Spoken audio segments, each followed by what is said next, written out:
दोस्तों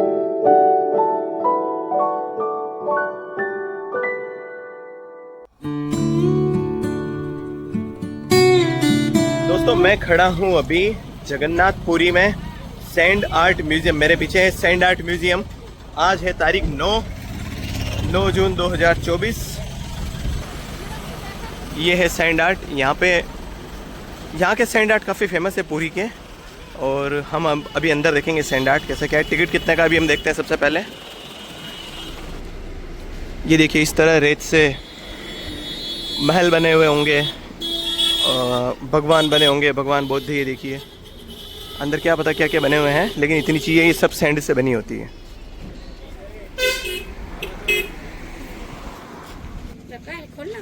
ये ऑन करना पड़ेगा। देखिए अभी निकला था हल्क। और ये है ताजमहल।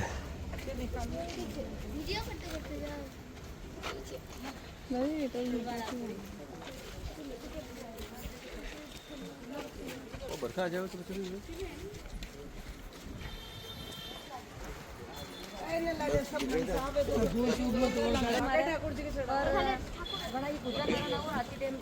ये है माता जी और आगे है भगवान बुद्ध।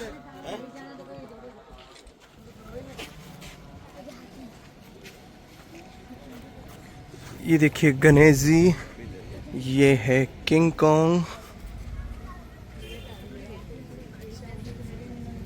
ये करीब यहाँ पे 10 से 15 आर्ट बने हुए हैं। ये भगवान जगन्नाथ जी देखिए। ये महल देखिए, सब मेरे पीछे हैं। मुश्किल से 5 से 10 मिनट में आप इसको घूम सकते हैं। ये इसका पूरा प्रांगण है। और अब हम फिर चलते हैं बाहर। मैं बता देता हूँ आपको इनके आर्टिस्ट। ये है इनके आर्टिस्ट सुदम प्रधान जी।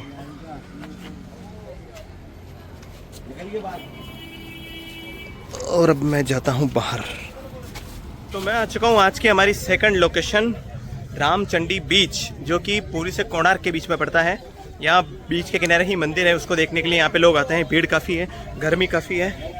और मैं बताता हूँ अब आपको आगे की लोकेशन। ये देखिए पीछे की साइड, वहाँ वो जो नारियल के पेड़ दिख रहे हैं उसके नीचे पार्किंग थी। अब हम जा रहे हैं यहाँ से अंदर। ये है मुख्य मंदिर। और ये देखो, ये बीच, ये समुद्र नज़र आ रहा है। इसके जस्ट पीछे समुद्र है। ये है मुख्य मंदिर। अंदर यहाँ 2 मिनट में दर्शन हो जाते हैं। एरिया यहाँ का लोकल लोगों के लिए एक पिकनिक स्पॉट है। लोग यहाँ पे आते हैं। टेंट वाले यहाँ काफ़ी सारे हैं, इनसे सामान ले लेते हैं। ये देखिए यहीं खाना बनाते हैं। ये देखिए जैसे कुछ लोग बैठे हैं भी हैं यहाँ के लोकल। पीछे बीच पे जाते हैं, मौज मस्ती करते हैं, मंदिर में दर्शन करते हैं, यहाँ से खाना वाना बनाते हैं। म्यूजिक सिस्टम भी किराया मिलता है। एक दिन यहाँ रह के वापस चले जाते हैं। मैं पहुँच चुका हूँ कोणार्क सूर्य मंदिर। ये पीछे रास्ता है। पुरी से कोणार्क का जो व्यू है काफ़ी अच्छा है। एकदम समुद्र के किनारे आपकी गाड़ी चलती रहेगी। चंद्रभागा बीच करके जो यहाँ का सबसे खूबसूरत बीच है वो आता है। लेकिन हम बीच पे रुके नहीं, क्योंकि गर्मी काफ़ी है, काफ़ी ज़्यादा, उमस भी काफ़ी सारी है।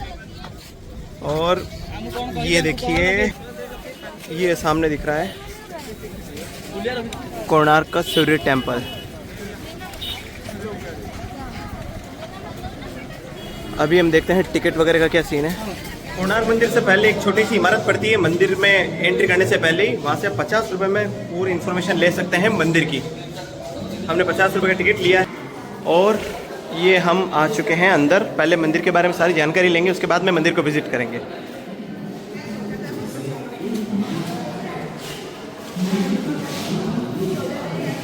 ये है पूरे मंदिर की संरचना।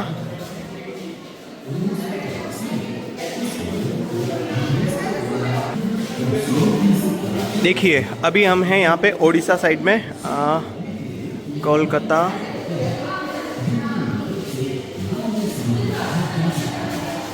देखिए अभी हम हैं यहाँ पे भुवनेश्वर साइड में। ये है साथ में लग रहा है बे ऑफ बंगाल। जो समुद्र पूरा वो बंगाल की खाड़ी है। यहाँ बताया गया कि बंगाल की खाड़ी को पहले कहा जाता था कलिंग सागर। कलिंग सागर बोला जाता था क्योंकि यहाँ कलिंग साम्राज्य का ज़्यादा राज था। उसी को बाद में बंगाल की खाड़ी कहा गया है। देखिए प्रतिरूप है ये, साथ में आप इन्फॉर्मेशन ले सकते हैं। मैंने इंग्लिश लैंग्वेज सेलेक्ट कर लिया ऑलरेडी, तो यहाँ ओडिया, हिंदी और इंग्लिश 3 लैंग्वेज में आएगा।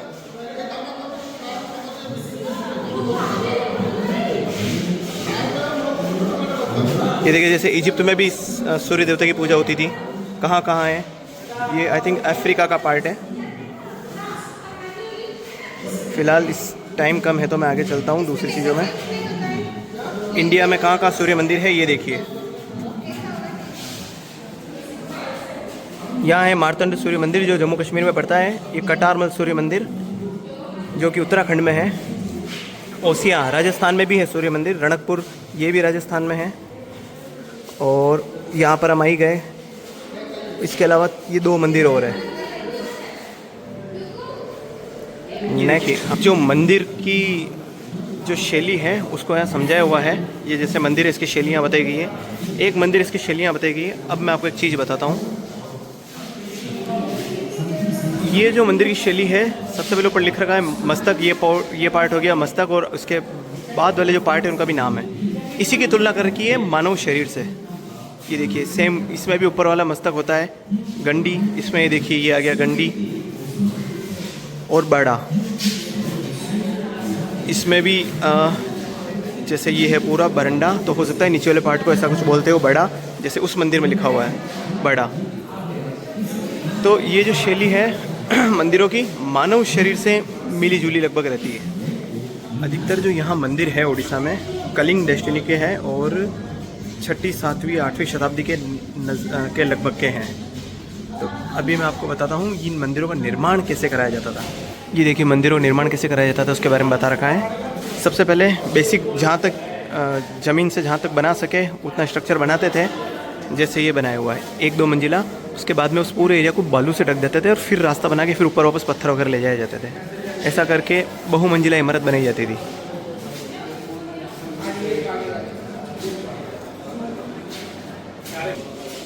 ये जो है करंट में जो सूर्य मंदिर बचा है उसके अवशेष है। अब इसके पतन के कारण क्या थे ये लिखा हुआ है। ये है पूरा सूर्य मंदिर के बारे में डिटेल, जो करंट सूर्य मंदिर भी है उसके बारे में। ये एंट्री गेट से आगे सब चीज़ें आएगी। सबसे पहले है देखते हैं हम 1 नंबर मेन टेम्पल। ये हमें मुख्य गेट से नज़र आ रहा था बाहर से, अभी मैंने आपको बताया भी था। और उसके बाद में उससे पहले ये दिखेगा नाता मंदिर 2। ये छोटे छोटे मंदिर जो शायद अब अवशेष बन चुके हैं केवल, मतलब ये आगे इस साइड होगा ये मंदिर, उसके सामने ये होगा। ये हमें बाहर से मुख्य गेट से नज़र आ रहा था जब हमने यहाँ से देखा, तो ये पोर्शन तो हमको दूर से नज़र आ ही गया। साइड बाय साइड दूसरी चीज़ें भी है। मेरे पीछे है अभी कोणार्क चक्र। इस चक्र के बारे में मैं आपको बताता हूँ। एक बार इसको मैं आपको ढंग से दिखा देता हूँ। ये देखिए इसमें जो टोटल ये 8 इसमें ये है स्ट्रक्चर्स। और इससे आपको याद आया होगा, अगर आप थोड़ा सा दिमाग लगा के सोचेंगे, ये आपने कहीं देखा हुआ है। ये आपने देखा हुआ है 10 रुपये के नोट पर। ये देखिए 10 रुपये का नोट, इसको बोलते हैं कोणार्क चक्र। ऐसे टोटल 12 चक्र या पहिए यहाँ पर है पूरे मंदिर में, या फिर तो है या फिर थे। सांग को सबक सिखाने की योजना बनाई और उन्होंने सांग की सुंदरता की प्रशंसा कर उन्हें गोपियों के साथ जल क्रीड़ा करने को उकसाया। वहीं दूसरी तरफ भगवान श्री कृष्ण को जाकर अन्न जल त्याग कर 12 साल की कठिन तपस्या के बाद सूर्य देव प्रसन्न होकर प्रकट होते और सांग को रोग। यहाँ पे पूरे कोणार्क मंदिर के बारे में जो कथाएं हैं उस कथाओं को सुना। अब हम जाते हैं मंदिर की तरफ। यहाँ से हमने डिटेल जानी और अब हम जाते हैं अंदर मंदिर की तरफ। उससे पहले ये मिलेंगे यहाँ पे कुछ छोटी मोटी चीज़ खाना पीना है आपको, तो उसके लिए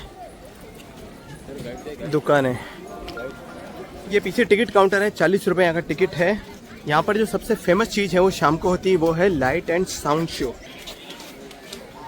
ये रही उसकी retail, light and sound show, 50 रुपये का उसका टिकट आता है। ये टाइमिंग वगैरह सब बता रखी है। ये यहाँ हमने टिकट चेक करवाए और एक सिंह द्वार आ गए, 2 सिंह बना रखे हैं। ये एक वर्ल्ड हेरिटेज साइट है। ये जो चीज़ें अभी हमने आगे देखी थी वो स्क्रीन के अंदर वही लिखी हुई है। तो ये मेरे पीछे दिख रहा है अभी करंट जो कोणार्क का सूर्य मंदिर के अवशेष बचे हैं, वो सूर्य मंदिर। इसको कलिंग यानी कि उड़ीसा को ही पहले बोला जाता था कलिंग। तो 12 सालों में बना है और 1200 मजदूर यहाँ लगे हैं। 12 नंबर से इसकी अच्छा खासा कनेक्शन है। मैंने वहाँ से हम आए थे। ये मंदिर के ऊपर हम जा रहे हैं, जो अवशेष बचे हैं। ये है, अभी हमने म्यूजियम में देखा था, गज और सिंह। ये है गज हाथी, ये है सिंह, सिंह की मूर्ति दोनों साइड है। ये प्रवेश द्वार पे लगी हुई। यहाँ से अब ऊपर चढ़ के वहाँ ऊपर जाएंगे हम। गाइड चाहिए आपको? गाइड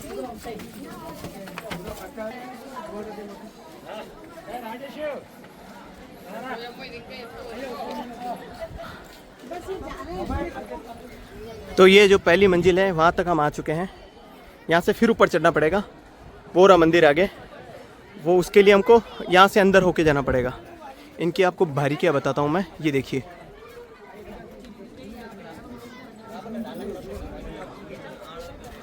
टोटल मंदिर के चारों तरफ हर एक जगह अलग अलग मूर्तियाँ एकदम बारीकी से बनाई हुई है। ये छेद भी देखिए कितने छोटे छोटे बारीक बारीक बना रखे हैं, नक्काशी कर रखी है।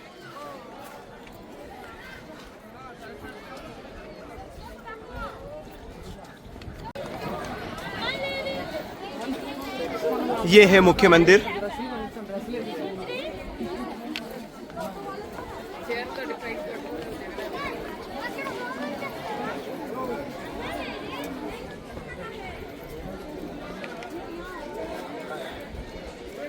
ये देखिए, वो जो मैंने अभी मैप में बताया था, अश्व, वो बने हुए अश्व। इनके अपोजिट में लिखा हुआ था, इनके अपोजिट में थे हाथी, गज की मूर्तियाँ। इस पेड़ के पीछे होगी गज की मूर्तियाँ। बाकी सारे एकदम र्यूंड हो चुके हैं। ये है कोई मंडप।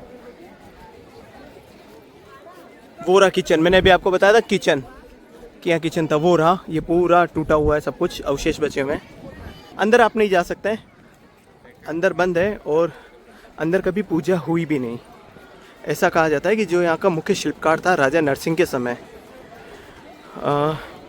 उनका जो पुत्र है, उन्होंने यहाँ पे ऊपर कलश की स्थापना की थी। क्योंकि कलश की स्थापना कोई नहीं कर पा रहा था, लेकिन उनके 13 वर्षीय पुत्र ने कलश की स्थापना की थी।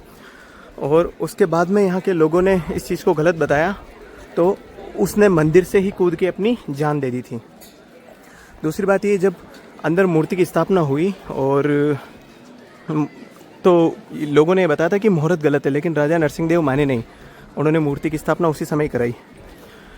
तो मूर्ति की स्थापना होते ही कुछ समय बाद ये मंदिर ऑटोमेटिक गिरने लगा, टूटने लगा, और उसके बाद में इसको एकदम इग्नोर कर दिया जाने लगा। मंदिर के इग्नोर करने जाने के बाद में यहाँ आसपास में जंगल बन गया। जैसा कि हमको अंदर बताई गई थी कहानी, जंगल बन गया। और जंगल के बाद में अंग्रेजों ने इसको, काफ़ी सालों बाद अंग्रेजों ने इस मंदिर को वापस खोजा और इसको वापस रिन्यू किया। वही चीज़ अब दिख रही है, बाकी केवल अवशेष ही बचे हैं। अब मैं बताता हूँ आपको, ये पहिए, ये रहे टोटल 12 पहिए हैं सभी जगह। 10 के नोट में हमारे यही पहिए आते हैं, जिनको कोणार्क चक्र बोलते हैं। नवग्रह मंदिर भी है, एग्जिट के पास में से होके निकलते हैं वहीं से। तो ये सारी चीज़ें करने में आपको लगता है लगभग 1 घंटा। 1 घंटे का टाइम आप लेकर के आइए यहाँ पे, और यहाँ की पूरी हिस्ट्री पढ़िए या गाइड लीजिए। उसके बाद में इस मंदिर को आप घूमिए, तो आपको इस मंदिर के बारे में पता चलेगा। नहीं तो आपको एक केवल मात्र टूटे फूटे मंदिरों का एक समूह ही लगेगा।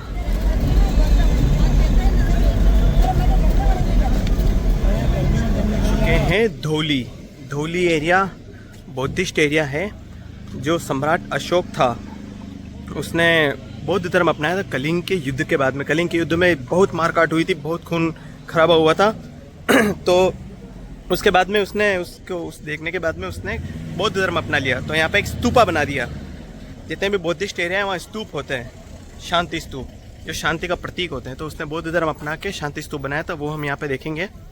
बीच में अभी एक पीपली विलेज भी आया था। पीपली विलेज पूरा आर्टिस्ट का विलेज है, जहाँ पर लोकल यहाँ के हैंडीक्राफ्ट्स वगैरह मिलते हैं। हालांकि हम रुके नहीं वहाँ पे, गर्मी काफ़ी है और हमको कुछ लेना भी नहीं था, इसीलिए तो चलते हैं हम ऊपर। पार्किंग से करीब आपको 100 मीटर चलना है और यहाँ पर फिर मिलेगा आपको एक शांति स्तूप और एक शिव मंदिर। यहाँ के लोकल्स ने भी मेरे को कहा यहाँ पे 2 चीज़ें हैं, तो खाने पीने को यहाँ सब कुछ मिल रहा है। शायद वहाँ सामने ऊपर चढ़ना है स्तूप के लिए। ये यहाँ से हम नीचे से आए, एक और रास्ता ये है, और ये सामने आ गया शांति स्तूप।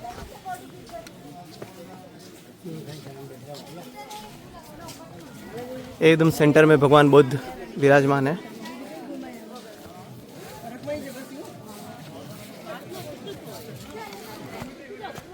अब मैं चढ़ता हूँ ऊपर।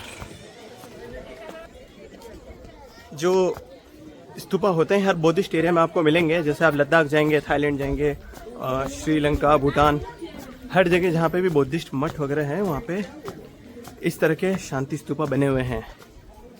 ये देखिए, मैं आगे हूँ। ये है भगवान बुद्ध की मूर्ति और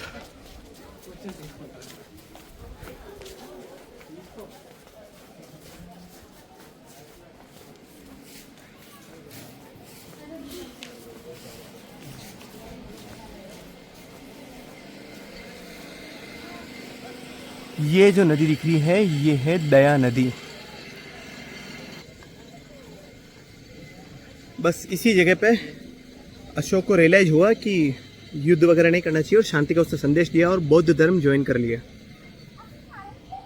बस इसी चक्कर में ये जो है धौली करके एरिया, ये प्रसिद्ध है। एक ये मंदिर है, शंकर भगवान का मंदिर है। तो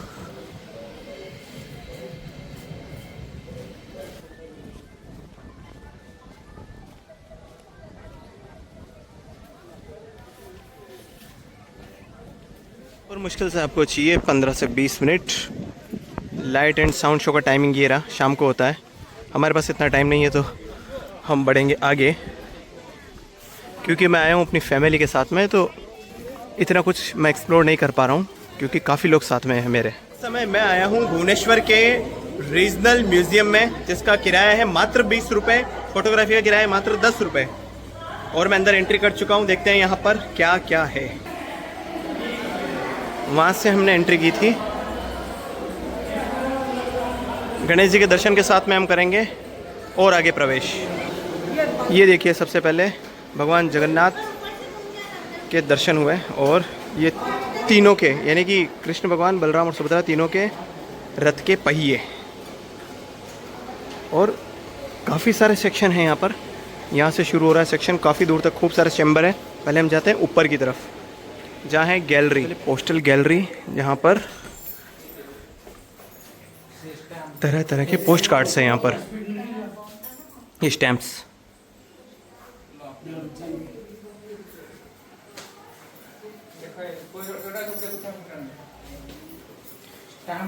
ये देखिए, टेलीग्राफ मशीन 1 नंबर। ये है टेलीग्राफ मशीन। पुरानी वाटर बोतल इस तरह की होती है, 2 नंबर। 3 नंबर पर लिख रखा है इन्होंने brace stamp damper. Word is number 3, ये रहा।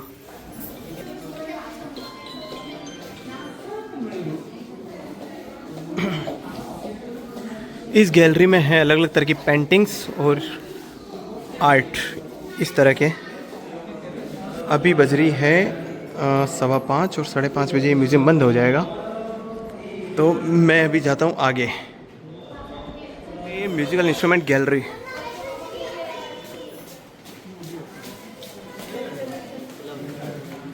यहाँ पर है उड़ीसा के पुराने और नए सारे म्यूजिकल इंस्ट्रूमेंट के बारे में डिटेल्स।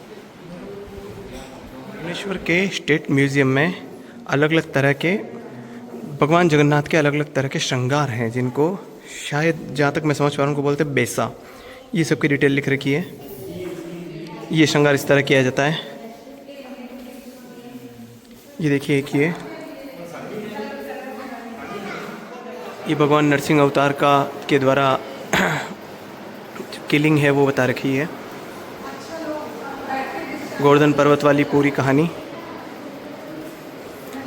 जटायुवध रावण द्वारा, ऐसे करके सारी हिंदू धर्म से जुड़ी हुई कहानियाँ लिखी हुई है, यानी कि इसमें उकेरी हुई है आर्ट में। कई तरह की गैलरीज है वहाँ पे, काफ़ी सारी बंद हो चुकी है। ये देखिए, ये जो 2 फ्लोर हैं, इन दोनों पे पूरे चारों तरफ ये देखिए हर तरफ यहाँ अलग अलग तरह की गैलरी है। जैसे ये है कठपुतली और इस तरह की मूर्तियाँ बनाने वाली गैलरी।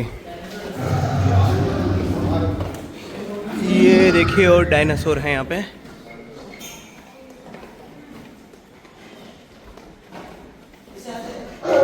इतना बड़ा है कि पूरा एक दिन यहाँ पर चाहिए। अभी 5:30 हो चुकी है और बंद हो चुका है सब कुछ। बाकी यहाँ पर हर तरह की चीज़ों का म्यूज़ियम है। ये सेक्शन इधर थे बौद्ध, जैन, वैष्णवी, शैव और माताजी से जुड़े हुए सारा सेक्शन इधर है। सिखों से रिलेटेड और एपिग्राफी से रिलेटेड सेक्शन भी इस साइड है। मैं मास्टर कैंटीन स्टेशन से मुश्किल से 200 मीटर पास में है यहाँ का बाज़ार नंबर 1 या लोकल मार्केट। बहुत लंबा मार्केट है, आपको जो शॉपिंग करनी है यहाँ करिए। मैं अपने पूरे परिवार वालों के साथ यहाँ पे आ गया हूँ क्योंकि इनको सभी को शॉपिंग करनी थी, ऋषि में ही करनी है।